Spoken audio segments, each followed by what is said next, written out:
രാഷ്ട്രീയ നേതാക്കളുടെ മക്കൾ അധികാരത്തിന്റെയും പണക്കൊഴുപ്പിന്റെയും നടുവിൽ വാഴുമ്പോൾ ആദർശത്തിന്റെ വേറിട്ട പാതയിലൂടെ സഞ്ചരിച്ച ഒരു കമ്മ്യൂണിസ്റ്റ് നേതാവിന്റെയും മകന്റെയും കഥ സോഷ്യൽ മീഡിയയിൽ ചർച്ചയാകുന്നു. CPIM മുൻ സംസ്ഥാന സെക്രട്ടറിയും അഴീക്കോട് മുൻ MLAയുമായിരുന്ന ചടയൻ ഗോവിന്ദന്റെ ഇളയ മകൻ സുഭാഷ് ചടയന്റെ ജീവിതമാണ് ഇപ്പോൾ വാർത്തകളിൽ നിറയുന്നത്. കണ്ണൂർ കമ്പിൽ ടൗണിൽ ഗായത്രി എന്ന ഹോട്ടൽ നടത്തി ജീവിതമാർഗം കണ്ടെത്തുകയാണ് ഈ ബിരുദധാരിയായ മുൻ നേതാപുത്രൻ. ദേശാഭിമാനി കണ്ണൂർ എഡിഷൻ ആരംഭിച്ച കാലത്ത് ബിരുദധാരിയായ സുഭാഷിന് അവിടെ ജോലി ലഭിച്ചിരുന്നു. എന്നാൽ ചടയൻ ഗോവിന്ദന്റെ മകന് ജോലി നൽകിയതിനെതിരെ അന്ന് പാർട്ടിയിൽ ഒരു വിഭാഗം പ്രതിഷേധമുയർത്തി. മകന്റെ ജോലിയെ ചൊല്ലി പാർട്ടിയിൽ അസ്വാരസ്യങ്ങൾ ഉണ്ടായേക്കാമെന്ന് തിരിച്ചറിഞ്ഞ നിമിഷം ആ ജോലി ഉപേക്ഷിച്ച് വീട്ടിലേക്ക് മടങ്ങാനായിരുന്നു ചടയൻ ഗോവിന്ദൻ മകനോട് ആവശ്യപ്പെട്ടത്. മകന്റെ ഭാവിയേക്കാൾ പാർട്ടി ആദർശങ്ങൾക്കും അച്ചടക്കത്തിനും വില കൽപ്പിച്ച ആ പിതാവിന്റെ വാക്ക് സുഭാഷ് ശിരസാവഹിച്ചു. അന്ന് ആക്ഷേപം ഉന്നയിച്ച പല നേതാക്കളുടെയും മക്കൾ അന്ന് പാർട്ടിയുടെ വിവിധ സ്ഥാപനങ്ങളിൽ ഉന്നത പദവികളിൽ അലങ്കരിക്കുമ്പോൾ സുഭാഷ് തന്റെ അധ്വാനം കൊണ്ട് ജീവിക്കാൻ തീരുമാനിക്കുകയായിരുന്നു. നീണ്ടകാലത്തെ ജോലി അന്വേഷണങ്ങൾക്കൊടുവിലാണ് സുഹൃത്തുമായി ചേർന്ന് കമ്പിൽ ടൗണിൽ ഒരു ചെറിയ ഹോട്ടൽ അദ്ദേഹം ആരംഭിച്ചത്. ഒരു MLAയുടെയും പാർട്ടി സെക്രട്ടറിയുടെയും മകനായിട്ടും യാതൊരു ആനുകൂല്യങ്ങളും കൈപ്പറ്റാതെ സാധാരണക്കാരനായി ജീവിക്കുന്ന സുഭാഷ് ഇന്നത്തെ കാലത്തെ വിരോധാഭാസമായി മാറുന്നു.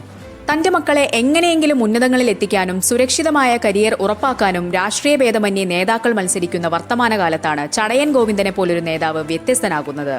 ജീവിതകാലം മുഴുവൻ പാർട്ടി ലോക്കൽ കമ്മിറ്റി നിർമ്മിച്ചു നൽകിയ ചെറിയ വീട്ടിലായിരുന്നു അദ്ദേഹം താമസിച്ചിരുന്നത്. അധികാരത്തിന്റെ ഉന്നതിയിലിരുന്നിട്ടും സ്വന്തമായി ഒരു സാമ്രാജ്യം കെട്ടിപ്പടുക്കാൻ അദ്ദേഹം തുനിഞ്ഞില്ല. ചരിത്ര വിദ്യാർത്ഥികൾ ചടയൻ ഗോവിന്ദന്റെ രാഷ്ട്രീയ കാലഘട്ടത്തെ CPIMന്റെ ചരിത്രത്തിലെ നിർണായക വഴിതിരിവായാണ് അടയാളപ്പെടുത്തുന്നത്. വൈദേശിക കോർപ്പറേറ്റ് മൂലധനത്തിന്റെ കടന്നുകയറ്റത്തെ ശക്തമായി പ്രതിരോധിച്ച നേതാവായിരുന്നു അദ്ദേഹം. ചടയന്റെ കാലശേഷമാണ് ആഗോള മൂലധനം കേരളത്തിന്റെ സമസ്ത മേഖലകളിലേക്കും പടർന്നുകയറിയതെന്ന നിരീക്ഷണവും ഇതിനോടൊപ്പം ഉയരുന്നുണ്ട്. തന്റെ മകനെ ഒരു മൾട്ടിനാഷണൽ കമ്പനിയുടെ തലപ്പത്തോ പാർട്ടി സ്ഥാപനങ്ങളിലോ പ്രതിഷ്ഠിക്കാൻ ചടയന് കഴിയാതെ പോയത് അദ്ദേഹത്തിന്റെ കഴിവുകേടായിരുന്നില്ല, മറിച്ച് അദ്ദേഹം മുറുകെ പിടിച്ച രാഷ്ട്രീയ മൂല്യബോധമായിരുന്നു. മകനേക്കാൾ വലുതാണ് പ്രസ്ഥാനമെന്ന ദൃഢനിശ്ചയമാണ് സുഭാഷിനെ ഇന്നൊരു ഹോട്ടൽ ഉടമയാക്കി മാറ്റിയത്. ആദർശം പ്രസംഗങ്ങളിൽ മാത്രം ഒതുങ്ങുന്ന ഇന്നത്തെ കാലത്ത് സുഭാഷ് ചടയന്റെ ജീവിതം ഒരു വലിയ ഓർമ്മപ്പെടുത്തലാണ്.